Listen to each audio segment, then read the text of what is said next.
All praise to the Most High. Bless up to the chosen one. Shabbat Shalom. So, the controversy around the term cooning and what is cooning. So currently we are dealing with a variety of different terms that are surging within our community. And one of the terms that has been coming up, especially with the recent Kanye West exploit that has been going on with the White Lives Matter, is cooning.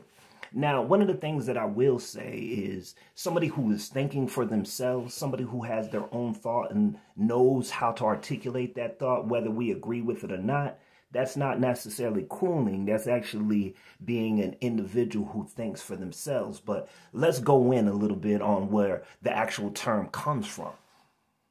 Now, narrative is king when we're talking about the ways that we view one another. When we're talking about implicit bias, subconscious conditioning, all these different things. Now, right here it says the coon caricature is one of the most insulting of all anti-black caricatures. The name itself is abbreviation of raccoon and is dehumanizing. As with Sambo, the coon was portrayed as lazy, easily frightened, chronically idle.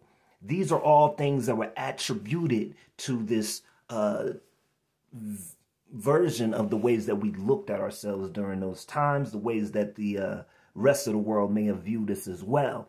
Now, how does that actually play out in current times? Now, that plays out in politics, that plays out in hip hop, that plays out in rap. Anything that goes viral and mainstream, a lot of the time, the way that you get there is dehumanizing yourself and playing out this caricature that we look at as cooning.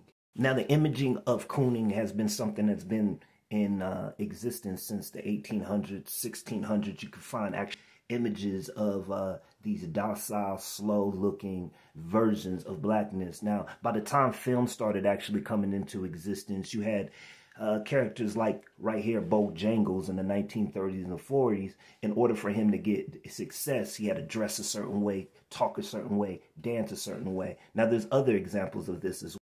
By the time we get to the 1950s, you have brilliant artists like Little Richard who are having to wear makeup in order to be able to be accepted in different venues and be able to perform.